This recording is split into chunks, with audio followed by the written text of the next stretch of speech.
In October of last year, there was the news, which of course authorities in Nigeria later would call rumor, of how that there had been a failed coup attempt on President Bola Tinubu's government. At that point in time, even the leadership of the defense headquarters had said no such thing had happened, stating very clearly that what had occurred was simply a matter of indiscipline, which was already being handled internally at that point in time. Fast forward 3 months down the line now, we're now hearing that on the basis of some interim reports, that a good number of officers across service branches have now been indicted, said to be led by a certain colonel whose name has been withheld. We understand the authorities are court-martialing them in no distant time, and the other procedures will be followed.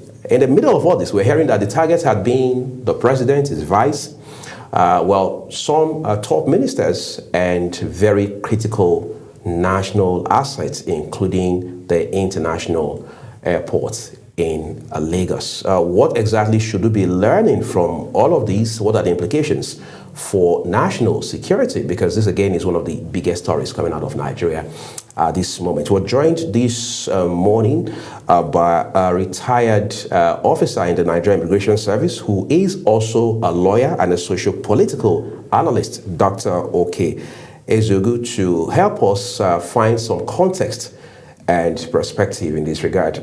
Doc, would like to say a big thank you to you for taking the time. Thank you. Good morning. Great. So apparently, like I said at the top of my introduction, this is a national security concern. Before now, the authorities had lived in denial, but today they're coming out to say this is exactly what the position is. What exactly would you say, as someone who had also seen this level of conspiracy over time in Nigerian history that we're dealing with? Well, my first reaction was to worry about our democracy. Because over time we expected to have gotten to a level where we shouldn't be talking about military coup and then violent overthrow of government and all of that. Since 1999, we've at least how many years now? 27 years. 27 years, have we? 27 years, yeah. So in 27 years, a serious-minded entity like Nigeria should have been counting their gains in terms of democracy dividends and all of that. But here we are, confronted by the same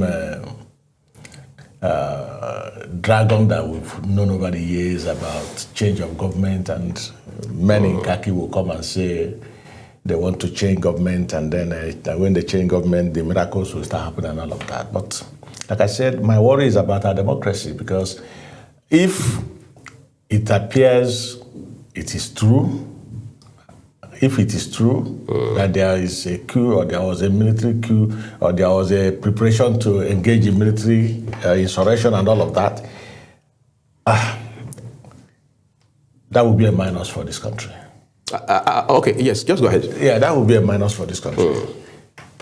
But the thing again is that no coup, military coup in Africa generally, not even to talk about Nigeria, has succeeded in changing anything.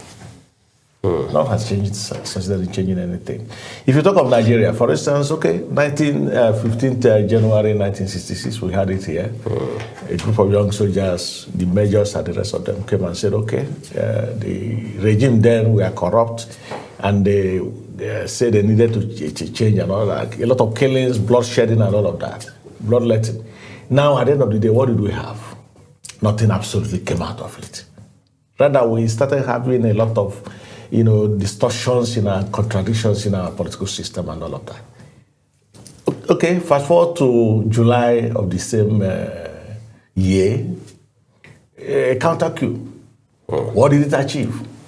The whole thing became ethnicized, It became like North, South, Igbo, this, Hausa, Fulani, this, and all names were bandied about. That's what it succeeded in doing. Now, in 1976, that was the Murtala Mohammed coup and all of that. Okay, fine. We had flashes of genuine intentions from government, flashes of reforms in the public service, flashes of reforms even in the military and the rest of them. We had flashes of that. But again, that again was the beginning of all the contradictions we have in the public service today, because of course, people were raised from nowhere, they became highly placed in public service. Juniors started jumping their seniors to head parastatals and the rest of them. That was what happened. But before then, we had the super permanent secretaries, people who were untouchable in public service. In fact, they were more powerful than ministers and the rest of them. The likes of Asudu, the likes of Gabelin and Nesu did them. Right. These were the super permanent secretaries. We had them then. They were in charge of government. So when this coup, Motai Mohammed's coup came up, what did it achieve? Like I said, okay, a lot of reforms, a lot of flashes of, our change in our foreign policy, because of course that was when we had the issues of Angola, Mozambique, South Africa. So many of our brothers within the Southern African territory, they were struggling for their independence. And our government then, led by Murtala Mohammed, gave them all the backing that made some of them to get their independence. And these were the positive signs we had then. Right.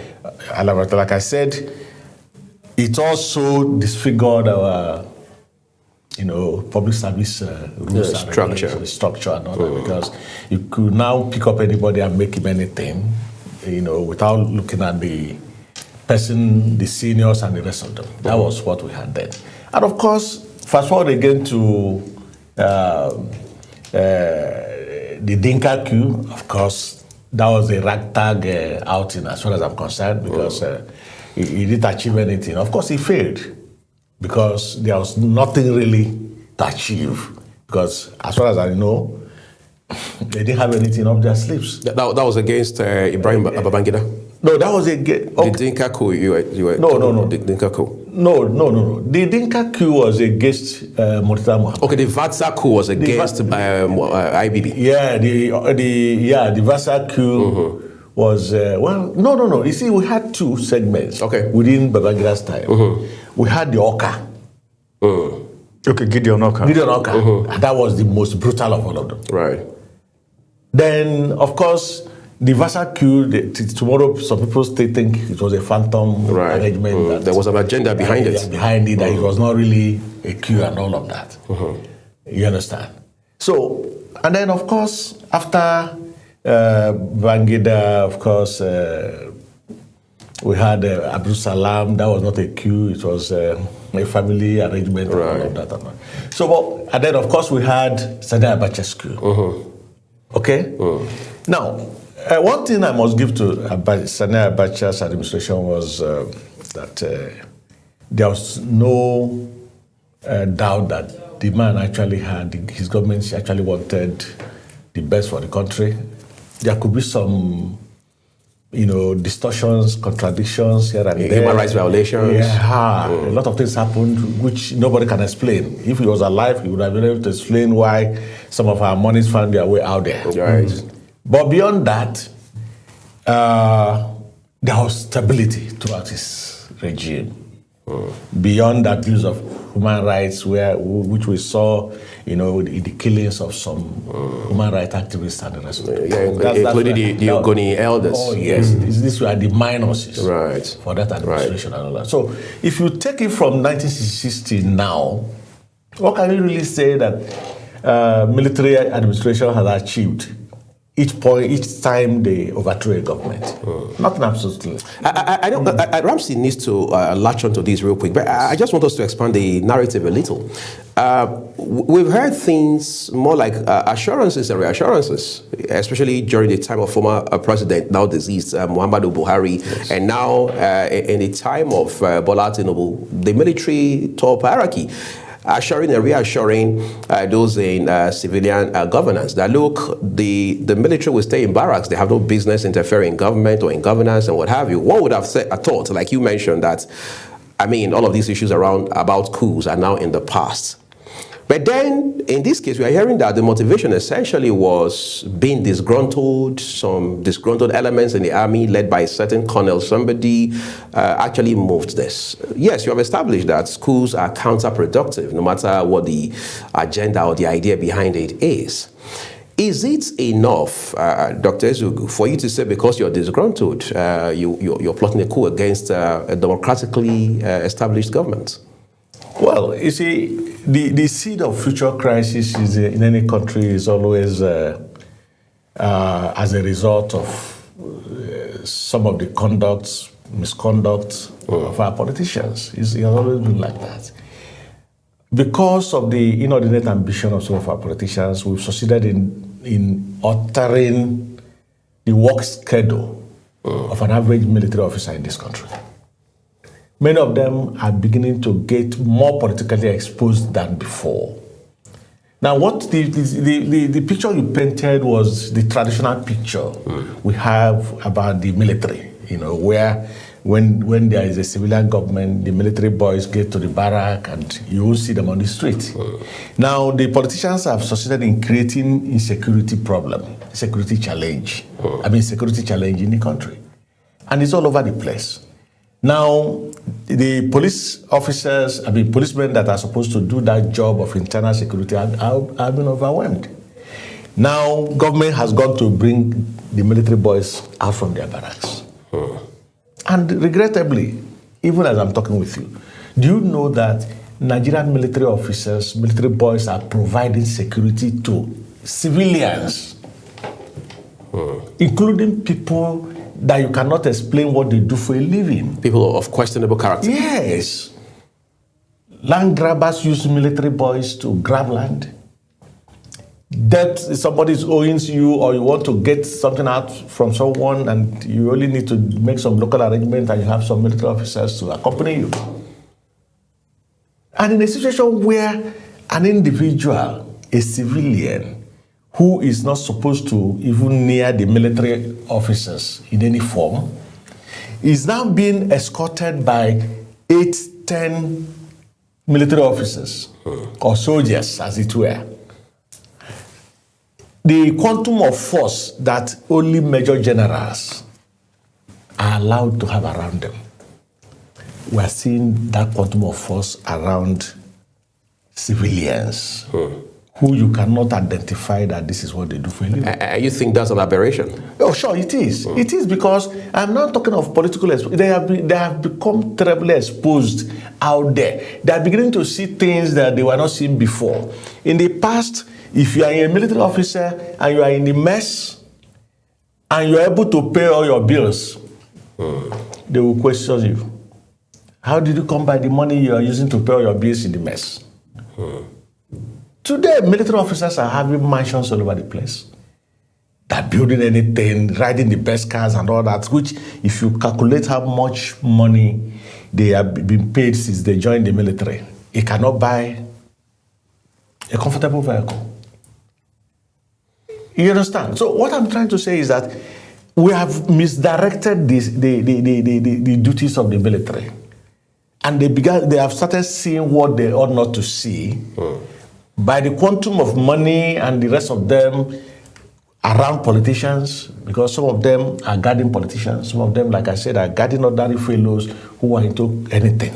All right. And as long as that is the case, the inordinate ambition you're talking about, the disgruntled thing you're talking about, because for instance now, if you're a minister of the Republic and you have a group of soldiers around you or policemen, maybe about 10 of them around you, and then some people bring in some money for you, in Ghana must go, for instance.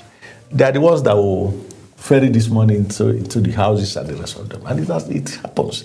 So when they see this, what do you want them to think about? They have families, they have responsibilities, they have people to take care of, and you're not making them to believe that they need to be as regimented as they are, or they ought to be, in which case they should not look for money anywhere. That is the genesis of what we are seeing today.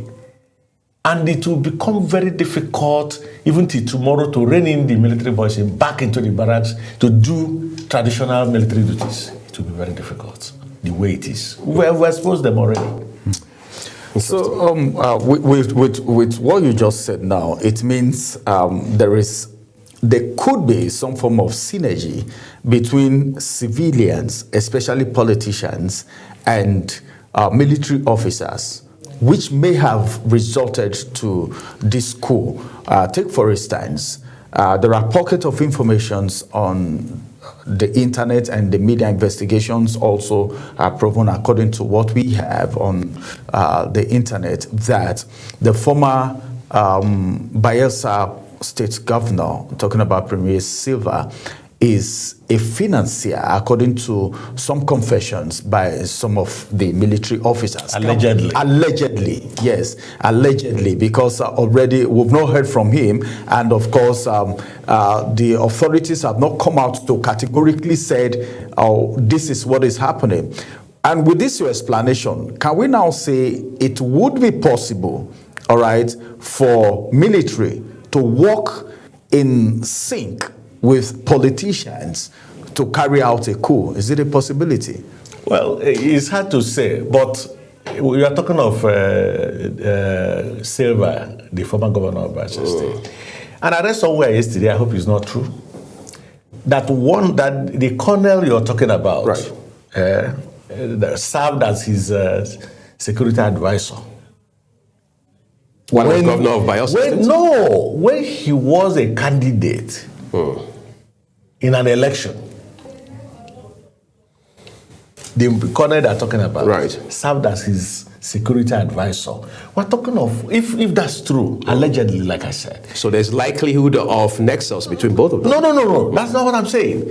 I'm trying to buttress the idea of exposing these soldiers to opulence, to things they shouldn't be doing. Right.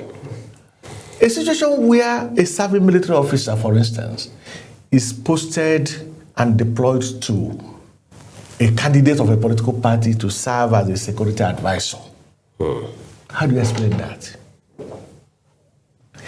Even if he was a sitting governor of the state, it's still not right. Has to be a police officer. He has to be a police officer. He has to be a police officer. So that's why I'm saying that I'm not talking about whether there was a synergy, whether Silva was involved. No. I'm out of that because it's difficult to say until we begin to hear the details from government. And then we begin now to put things together. All we are hearing are just conjectures from, one part of some social media platforms and the rest of them. But what I'm saying is that we need to go back to the drawing board and allow these soldiers to perform military duties in real terms. Instead of exposing them to politicians at all times. Sometimes you see a civilian traveling. And when you look at around him, you see about 4, 5, 6 military soldiers following him about. For what?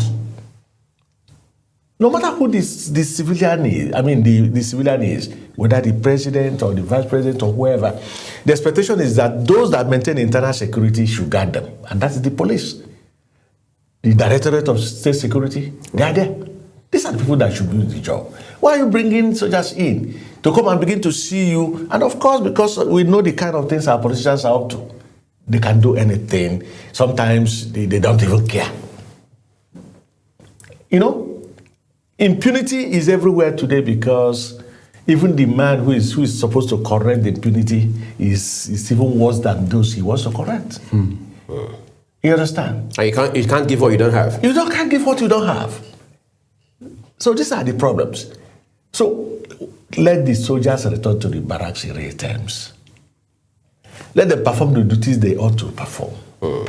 Yes, right now we are fighting banditry and the rest of them. These are guided schedules. Right. These are guided schedules. Go to the forest, fight these people, and then come back. But go to some of these roads here and there, to Jos, to Ezugwu, to wherever. You are likely going to meet more than 50 checkpoints manned by soldiers. Dr. Ezugwu, in the last few years, we have seen a good number of coups in Africa, especially in West Africa, that have been successful.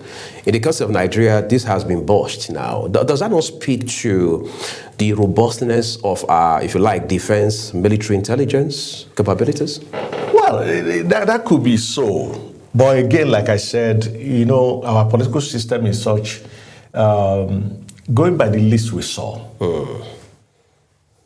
I don't want to call it anyhow list. But obviously, it suggests that a part of the country is not happy with the administration. On the basis of that list? The list we saw, if that's correct. Right. That's what it suggests. But I don't want to believe again that it was a consensus among the political class and their soldiers that should happen. No. You see, coup plotting is an enterprise. It's like business. When you're going into it, you know the consequences. Right. If you get in there, you invest, is an investment too. When you get in there, if you succeed in overthrowing the government, you become the star boy. And everybody will pay allegiance to you, including those who are masquerading as Democrats today. Before the next 1 week, people are already lobbying, assuming there is a change of government in Nigeria violently as it were. Before 1 week, just give them a few days. The next thing you see, even those of them in the National Assembly, those of them who are serving as governors and whatever, will start lobbying for appointment in the next government. That's the way it works. And like I said, they become star boys. You now consult them, you now lobby them, you now seek their friendship. But when it fails, you're your own. The best friends of yours. You take the brunt. Oh yeah, you take it. But you know the consequences before you get started. If it is true that there was a military, attempt to overthrow the government, those who are already in detention knows the consequences, and there should be no emotion or sentiment there. The law should take its course.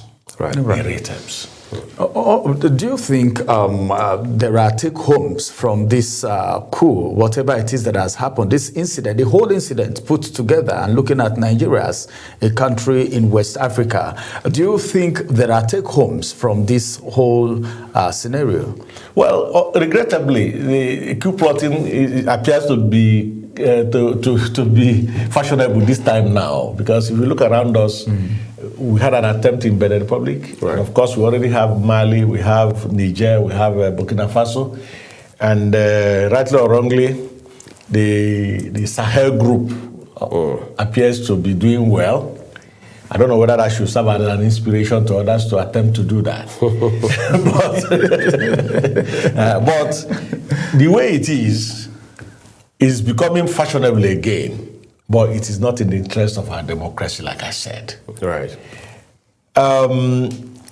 Nigeria here, whatever is the reason or was the reason for these boys coming together to begin to talk about overthrowing the government, is always a wake-up call, because it sounds like a bell. Hey, come, this is that, because they will always have a reason, Right.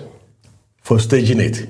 So when they do that, of course, nobody should tell the government to take a second look at whatever is their grievance. Whatever they do as a result of that is a step forward in national development, as far as I'm concerned. And what is the possibility, Dr. Ezugwu, that this will, as we have always saying, not be politicized? Because election is around the corner, 2027. We're talking about a coup, something that borders squarely on national security. And if this had gone successfully, it would have taken out a government that was democratically elected. As we have also seen a number of times under circumstances such as these, what are the chances that we won't hear politicians, especially within the ruling party, tomorrow saying that it was the opposition front that was behind this, and that then waters down the impact of the conversation?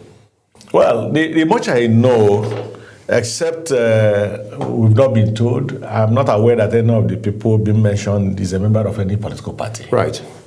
I'm not sure. As for whether it will be politicized, of course it will. You understand? I've already read somewhere where somebody said they want to finish our soldiers. is expected. My only advice to government is they should make sure that there's transparency in their trial. Give them access to their lawyers. Give them access to their lawyers. Fairness.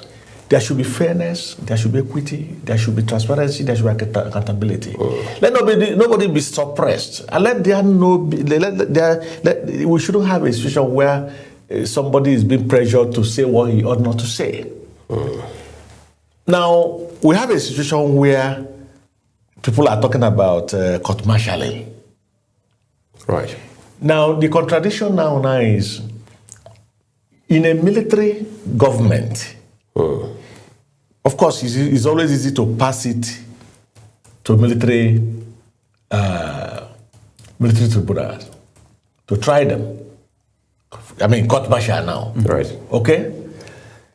I am not too sure that you can say the same thing when it has to do with the civilian government, the veteran civilian government. So, with that in mind, it's possible to suggest that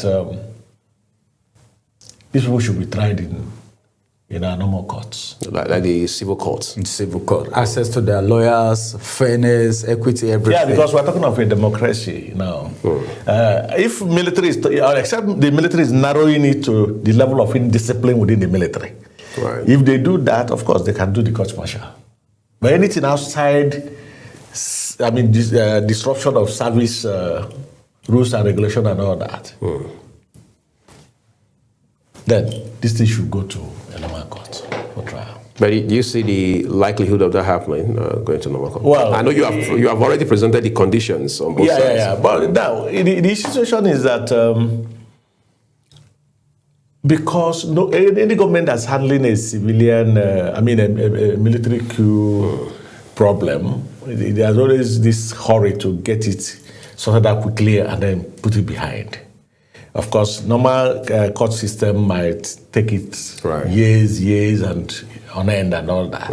And the more they remain in detention, the more likelihood that other people might get annoyed and start being funny. I think that could explain why governments are always in a hurry to ensure that they have a quick fix in their trials and all that.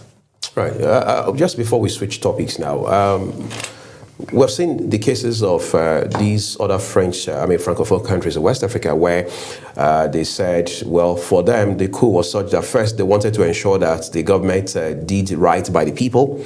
Secondly, they didn't want foreign interference in their domestic affairs, especially from countries like France, for example. When you see coups of this sort, beyond what we are hearing that's, said to be the motivation, all right, underpinning this kind of move, do you see the hand of foreign entities in all of this? Because they say that there are countries in the global West that have their eye on Nigeria, especially, obviously, because of crude and other vital resources here. Do you see any of those elements playing out in this? Well, fundamentally, it is the booty that one gets out of it that is always the motivating factor. Right. Forget the rest of it. Anybody who is telling outside this, outside that, okay, fine. You could read about coup in a country, read about how they are succeeding and all that. But like I said, I've read out all the military coups we have in Nigeria, and it has not changed anything. The attraction has always been personal interests. That's always the attraction. Oh, if he succeeds, I'll become a minister. If he succeeds, I'll become a governor. If he succeeds, I'll become this, that. That has always been the motivating factor. Well, if there is a foreign intervention, well, I don't know. It's possible. It is still possible. Because, of course, even militarily speaking, most of the soldiers from West African countries and other African countries and European countries, most of them meet during courses. Right. They attend courses in India, in Sandhurst, in a number of places. And they meet, they have friends, they exchange ideas. So it could flow along that line of, hey, my friend, what is happening in Nigeria? What is happening in Benin? What is happening in that? And they could start drawing inspiration from that. I'm not again ruling out the possibility that an entity, a sovereign entity, a country who has interest in a country, Right. and the country's resources could come and say, oh, come on, we don't want this government, we want our own. And we've seen in Africa where some of the presidents are living abroad. Right. They're not living in their countries. Yes, they are the president. Yes, they're the presidents. They're living outside the country. They only come in during the elections, and after the election is over, they're back to their cocoon, wherever they are. Interesting. We need to switch discussions at this point, everyone, and talk about grafts in Nigeria. How that phenomenon in itself is also now chopping off at our national development, inhibiting growth on many fronts for Nigeria. For last year, for example, the Corruption Perception Index ranking for Nigeria was far from impressive. And we look forward to see how we'll be ranked in the current year, which has just barely gotten off the ground, 2026. So when we return after this break, we'll be looking at how procurement process in itself also drives this monster in our country. Do stay with us. So, Dr. Ezugwu, I'm just going to read out something for you. At least that will help us get off on the right foot.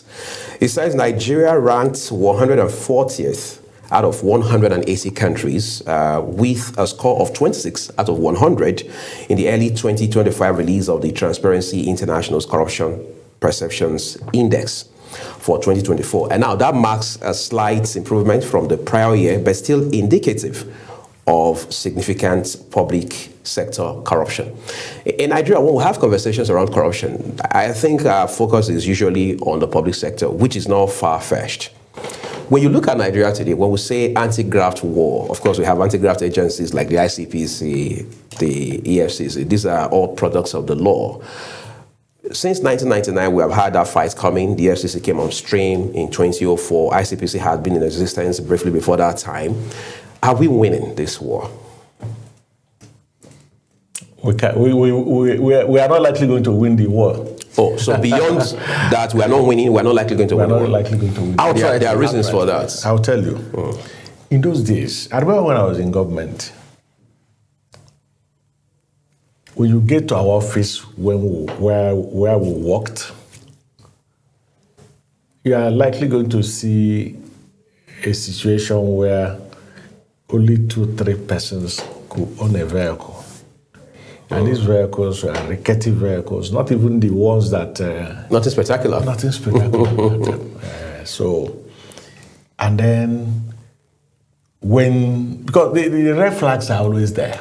If you're a boss, all of a sudden, you see a junior beginning to live big, beginning to drive flashy vehicle, beginning to wear certain things that ordinarily he could not afford.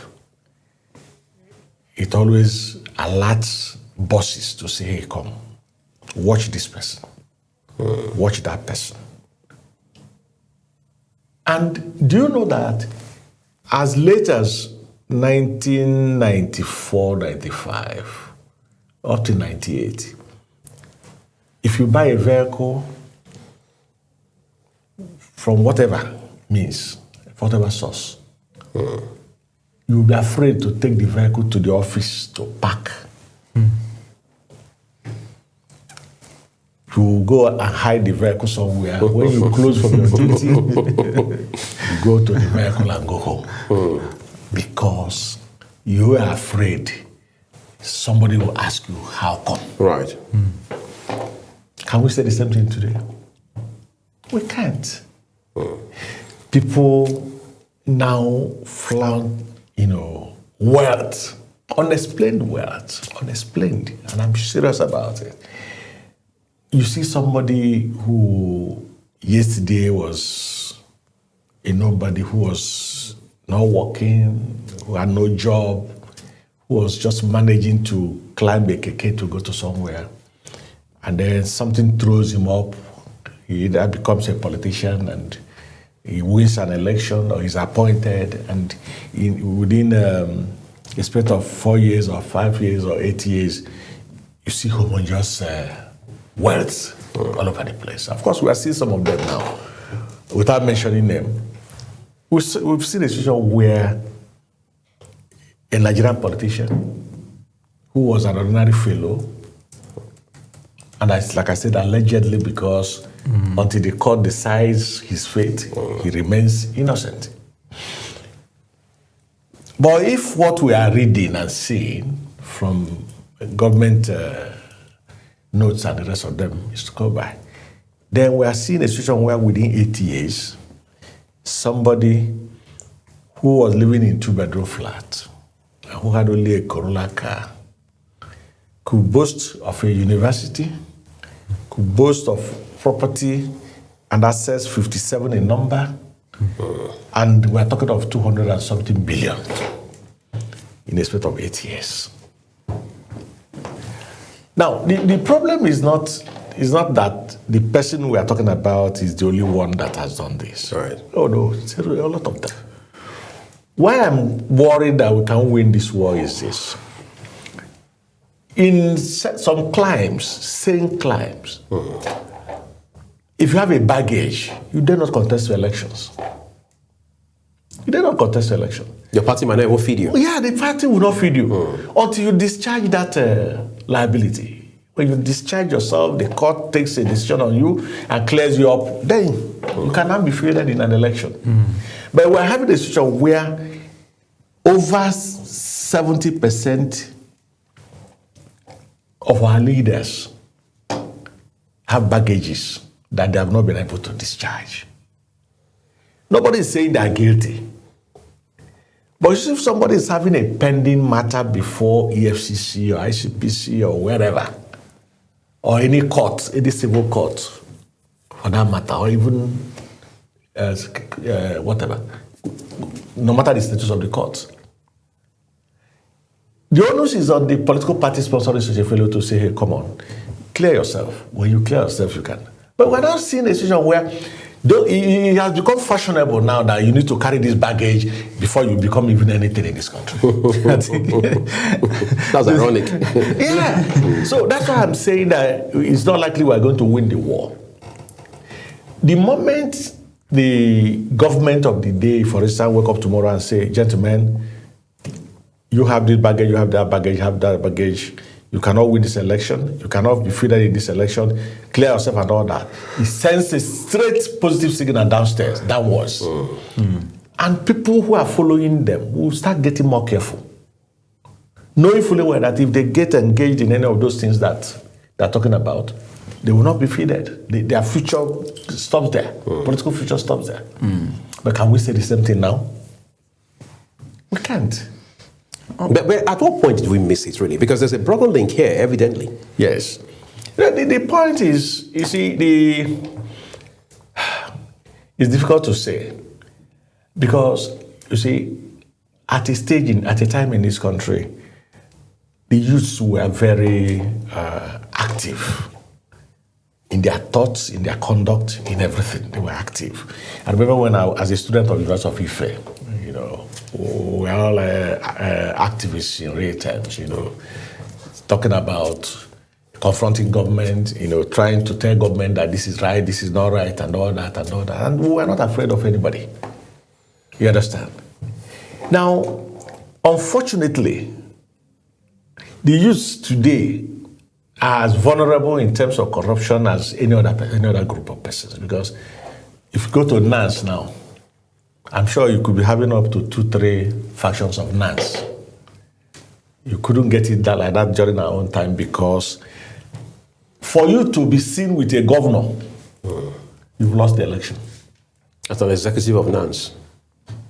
Or you want to contest election, even in the university, and then somebody sees you with the vice chancellor having a meeting, or they drop you off. A government official drops you off. Harmless right. Harmless right. And they now link you up to say, government is sponsoring this. You've lost the election now. Cannot win it. That's corruption already. No matter the kind of money you have, University of Ife students will never vote for you. No matter who you are. Government candidates have always lost elections. But can you say the same thing today? All you need to do, what they do, and of course they know how everybody.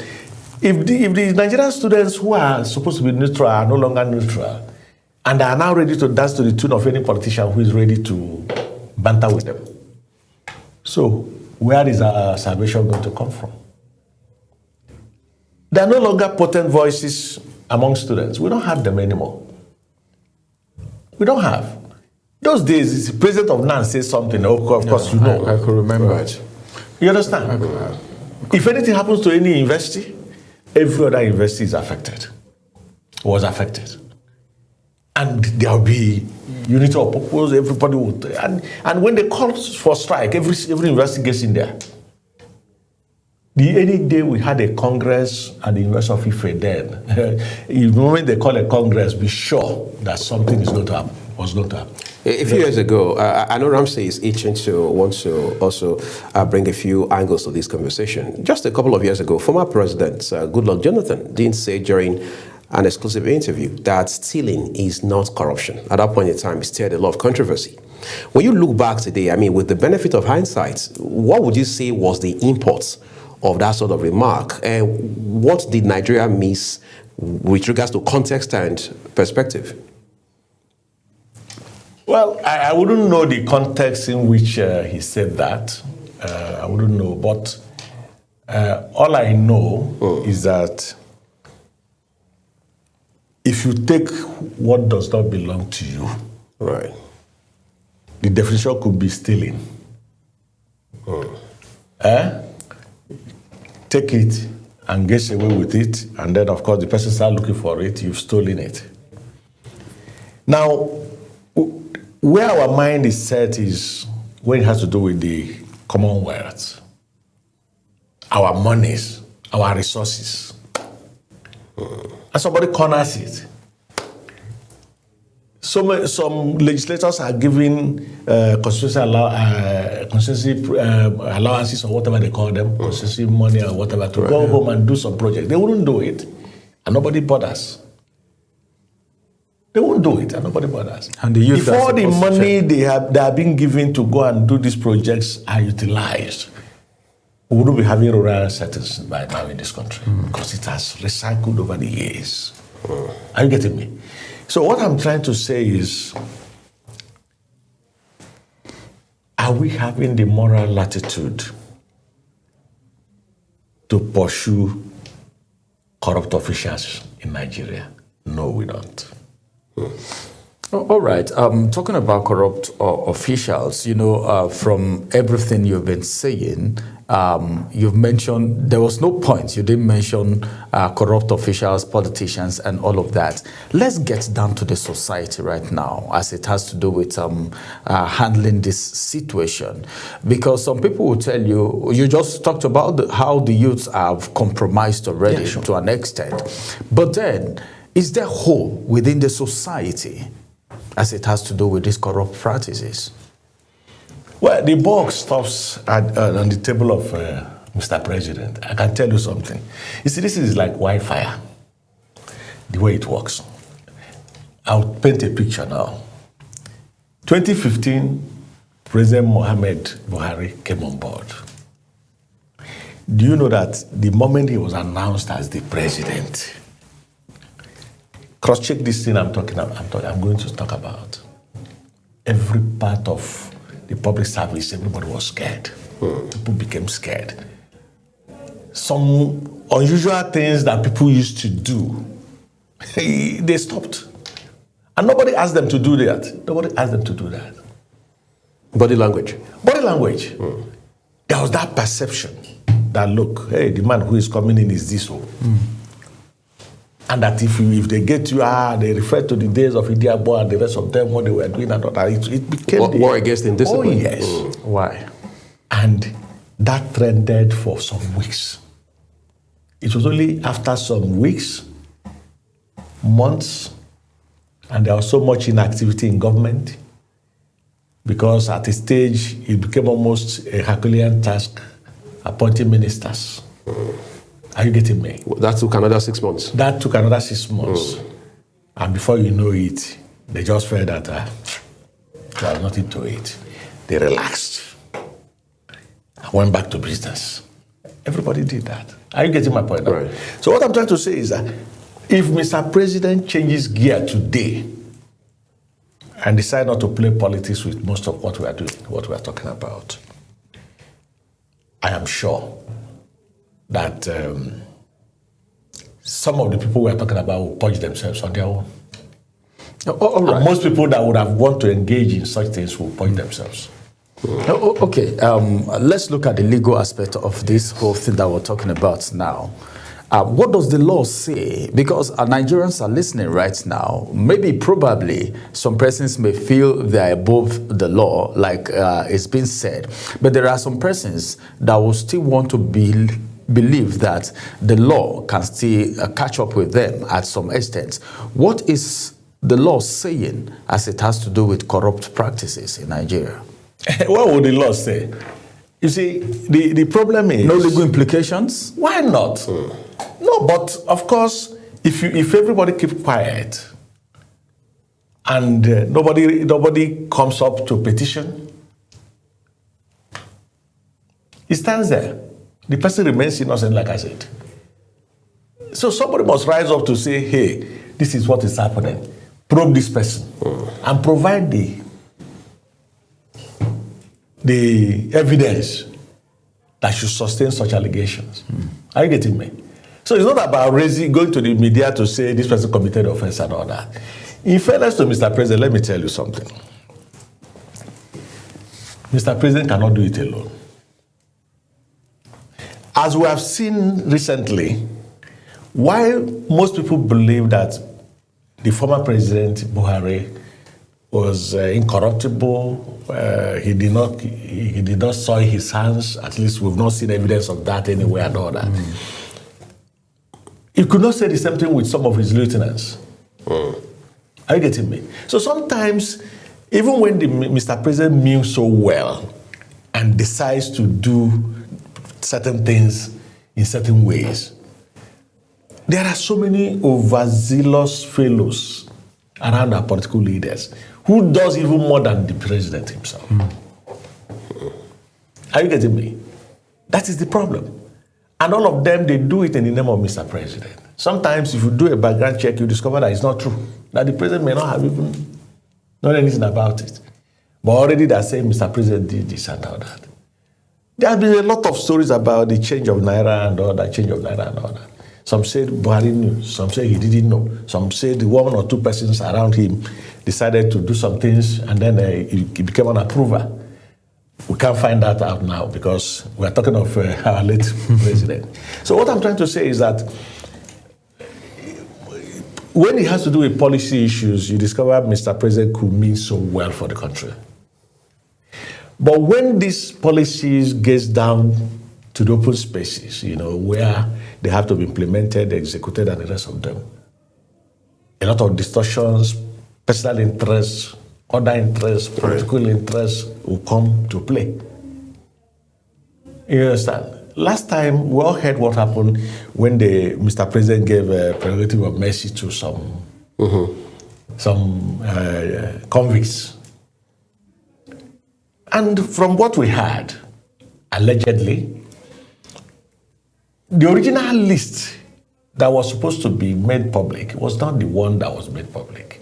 In between, Mr. President, in between where the list was cleared up, perhaps from the office of the AGF. AGF or whatever, so many names got in there. And it was an embarrassment. So it was padded. It was padded. Are you getting me now? Right. And most cases you wouldn't know whether Mr. President probably wouldn't even know about that because he will be briefed. He has too many things to think about. And then somebody close aid, somebody he trusts so well will be telling him, sir, this is it's okay. This is okay. Under pressure. Under pressure. Because he wouldn't know most of those things. He wouldn't know. Are you getting me? This padding we are talking about, padding. Sometimes the budgets will be presented before Mr. President. In the Executive Council, they would have looked at it and all that. But in between Mr. President's office and then the National Assembly, probably and allegedly, they will pad. After padding it, at the time it will be coming back, it will not look like this is what the National Assembly thought necessary to adjust. that this is what they have done and all that. And they give it back to him and he will sign. Are you getting me? So what I'm saying is, except in a situation where a president is having some right persons around him who are ready to fight to protect his flanks. And like you said earlier, some of our aides, both governors, both chairmen of local government, both presidents, they are not ready to subject themselves to hard work. They are not ready to work. Okay, look at the last ambassadorial posting they did, 4 of them. Later, a former governor who was not even among the list cleared by the Senate was nominated to go to Turkey. In any case, the other 64 people who had been cleared are still there. That's interesting. And after a few hours, they said it was a mistake. All right. So what I'm saying is that beyond being the president of the country, beyond being the governor of your state or whatever, you need the right persons around you to tell you the way it is. And be ready to work hard, subject themselves to hard work in real terms, so that you will be able to, so whatever decision you are taking, you now know that, hey, this is the implication. I will take it, and whatever happens, you take it.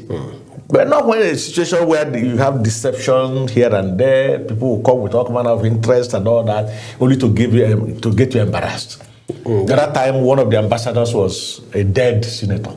Right. Some people who, sometimes they appoint board members today. And They recall the list and all that. It only shows one thing. People around Mr. President who are supposed to be doing the work they ought to do are not doing it.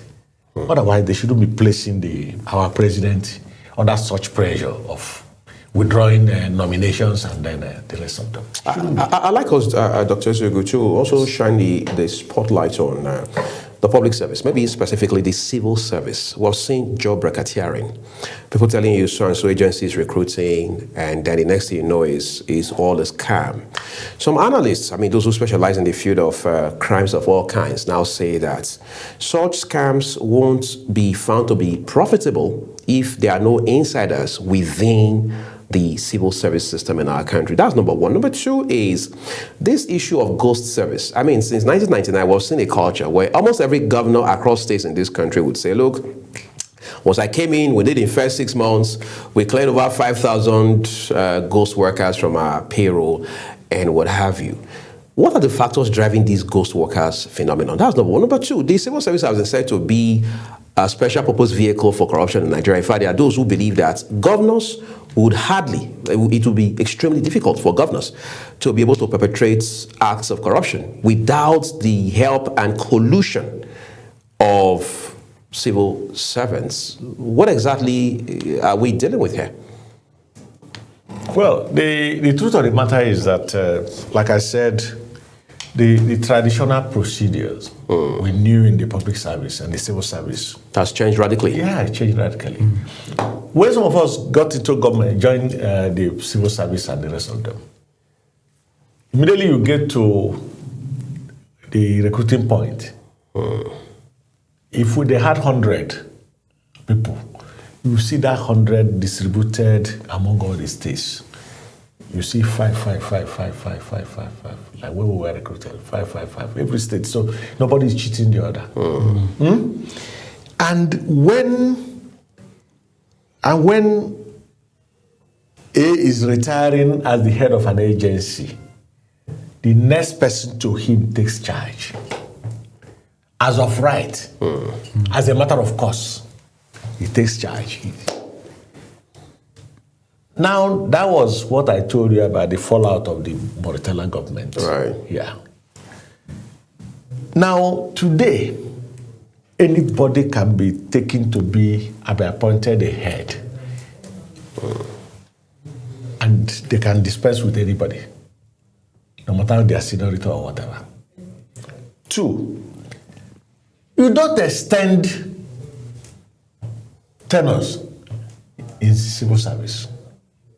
When it is your time to retire, you retire, you go. No special conditions or circumstances? But his current IG had his tenure extended by the president. That's what I'm saying. I'm saying that things have changed. Before, if it is your time, you go. So in your opinion, that's not correct? It's not correct. And that is what is causing most of the problems. Take for instance now, you are number 3 on the list, and then they make you number 1, and then discharge the other ones. And then you retire. You are supposed to retire, let's say this month. And then you plead with them to extend for you. They extend for you, maybe for another 6 months or 1 year.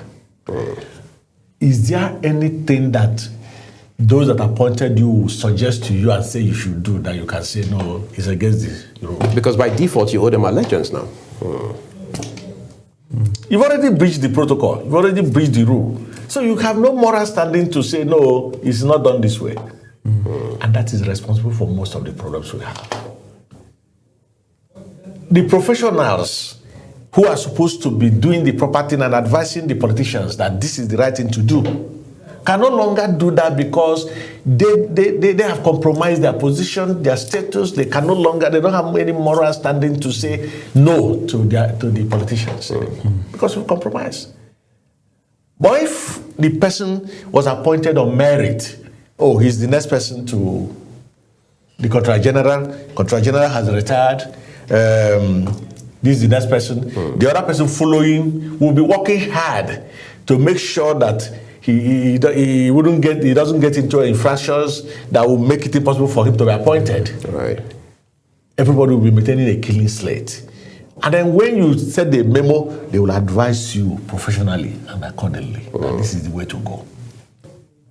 But as soon as they get themselves involved in this illegal or unlawful extensions, which is part of the executive business, of course, it has become a business in our executive form of government, executive structure.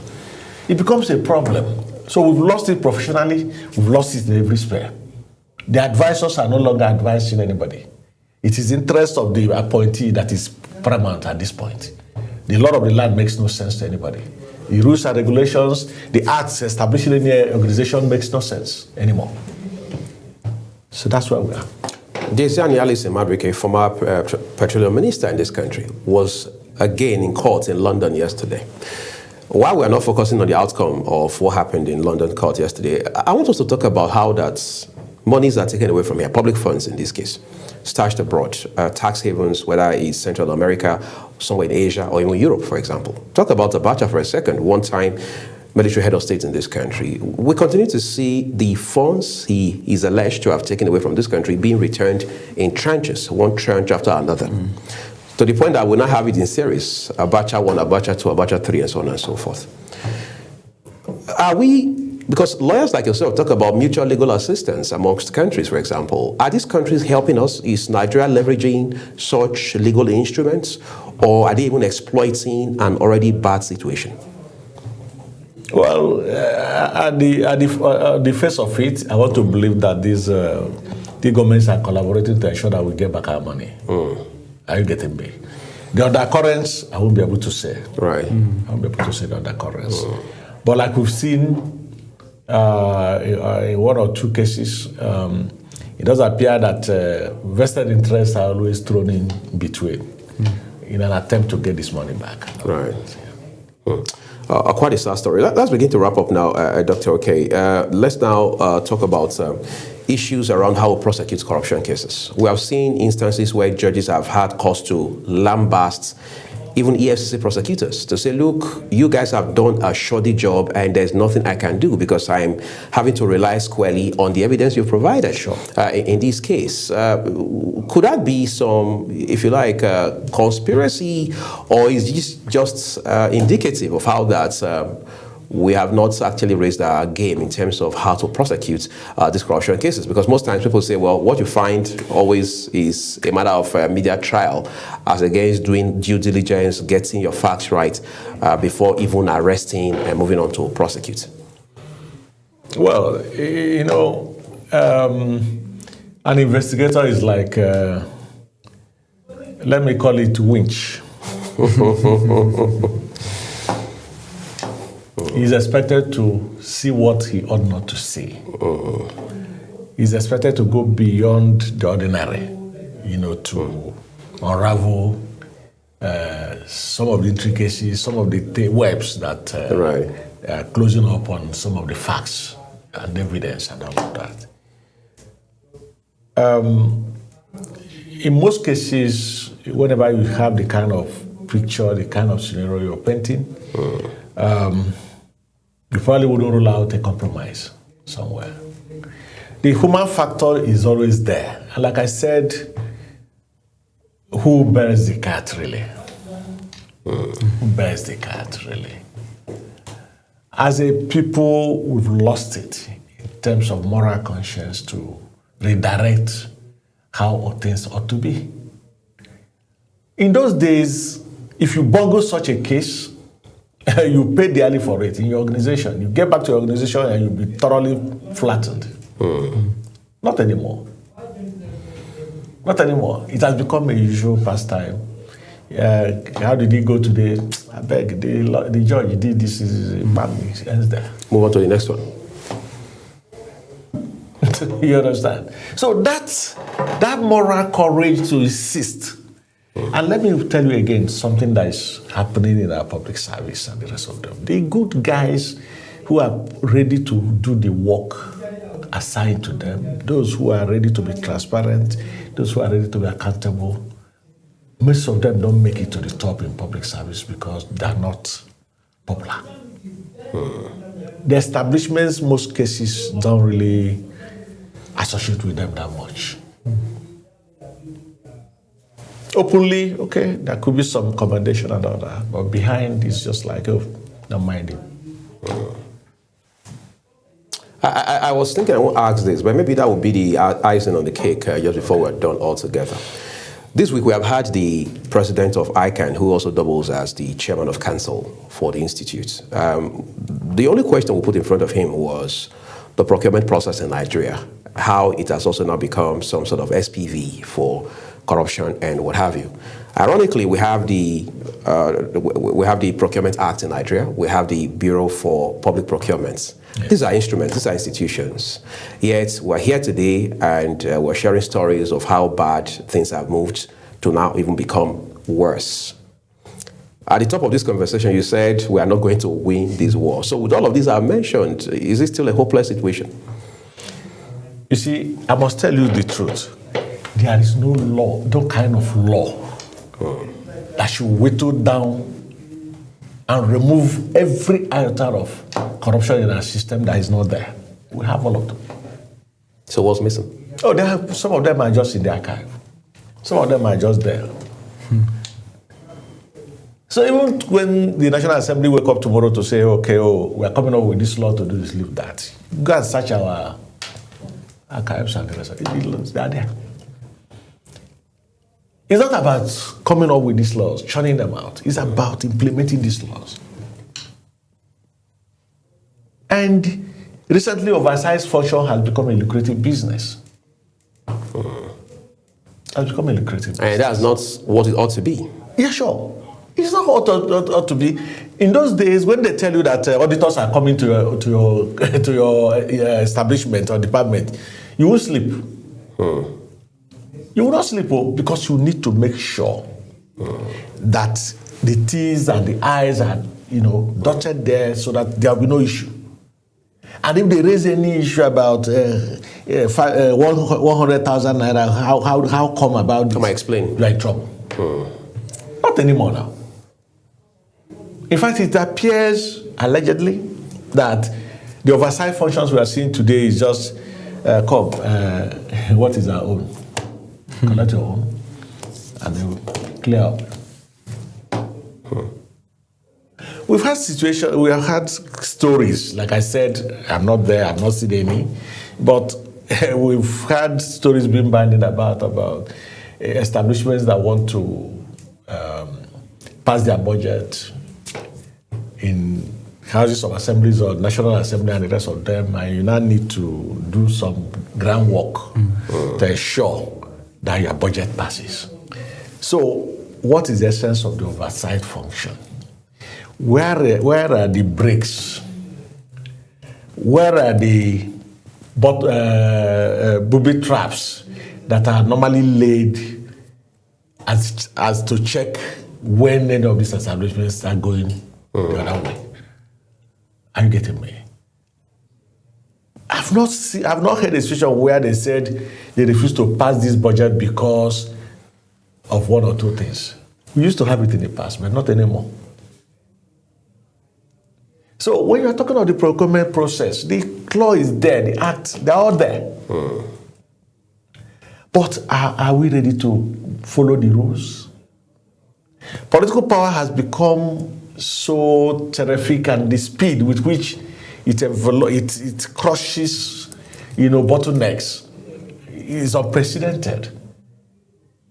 And for political reasons and personal interest reasons, if you want to keep afloat in politics, you better don't raise your voice too much.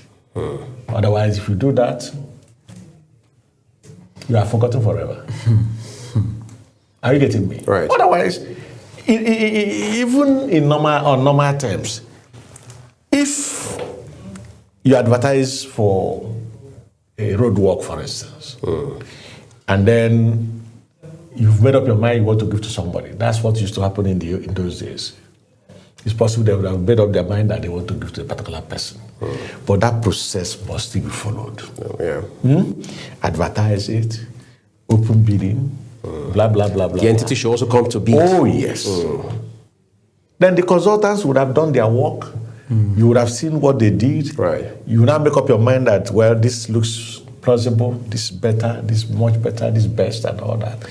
Okay, sometimes if you want to, probably that's what I heard, you want to give to a particular person, you might, in those days they said, they could ask you, look, come see, this person did this person did that, this person did that. They could link it to you and say, you better adjust your, if they have made up their mind to give it to you. Can you give you some competitive advantage? Oh, sure. So you now have that system. And then you now have a situation where the companies and contractors are now working very hard to please put their best foot forward. Put their best forward, but not anymore. Right. Dr. Ezugwu, I'm afraid time is failing us on this conversation already, but then this happens to be where Nigeria has found itself at this point in time. Yes. We know, for example, how a former Minister of Health had to resign from a government in this Fourth Republic just because he had been alleged to have bribed his way into the National Assembly to help jack up his budget allocation as proposed for that fiscal year. But we hope all of these can be checked as we make progress as a country. Otherwise, the optics and, of course, the data doesn't look very good as far as Nigeria and corruption cases are concerned. We've been talking with Dr. Ezugwu, who's a retired Nigerian Immigration Service officer. He's also a lawyer and one who, as well, is a public affairs analyst. Thank you so very much, Doc. Thank you very much. Have a great day. Thank you. This is what we're living is, everyone. Thank you for watching. Remember that the views of our guests are their opinions. This is Global Television. I'm Uyi Agmofrebe. I'm Ramsey Enoch Abu. Thanks for joining us.